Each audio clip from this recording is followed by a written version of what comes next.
Labą dieną, mėly mano Patreon kanalo žiūrovai, Facebookininkai, YouTubininkai. Tokia mini apklausėlė. Pradėsiu nuo jaunystės. Kažkur 85 metais gavau stuburo traumą, kaip nekeista, nekeldamas, bet šokdamas į tolį. Nestipriai, kol supratau, pradėjo skaudėti koją, tada paguldė tėvas į vidaus ligų skyrių. Ačiū daktarė Zabelienė, kuri greitai išrišo, kad tai stuburas, ir paguldė į nervų ligų skyrių. Ačiū daktarė Šiudytienė, kuri mane pagydė.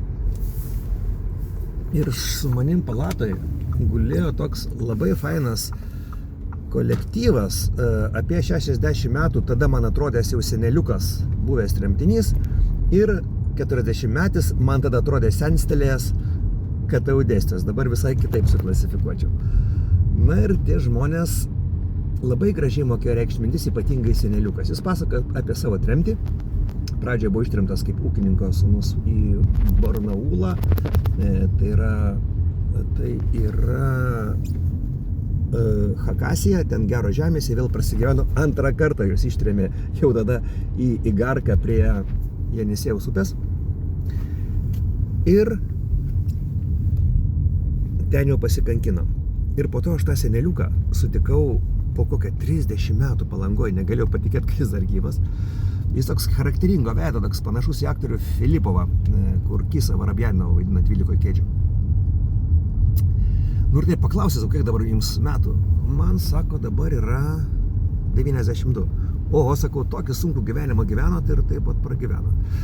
Tai vat, sako, aš truputėlį analizuoju savo tremties kolegas ir, sako, mes gyvenam ilgiau už tuos, kurie nebuvo ištremti. O sakau, kodėl, kaip jums atrodo, ir dėmesio, raktinė frazė.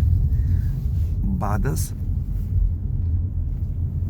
šaltis ir darbas. Nu ir dar dadėjo. Sako, jeigu sąnarių nesusigadina per tą sunkų darbą žmonės, tai vat, sako, jie gyvena ilgiausiai. Tai vat dėmesio. Badas, šaltis ir, na, pavadinkim, judesys, fizinis krūvis. Aš to klausimu pasidomėjau. Ir tokį labai įdomų dalyką išrišau. Yra statistika suvesta tikrai įdomi. Apie šitas visas pramogas ir jų poveikį gyvenimo trukmei ir gyvenimo kokybei. Žinot, vienas dalykas yra pragyventi iki 80 metų sveikam, judriam, su protu, kitas dalykas lovai pragulėti ir nesuprast ten, kur sisioji, kur kakoji.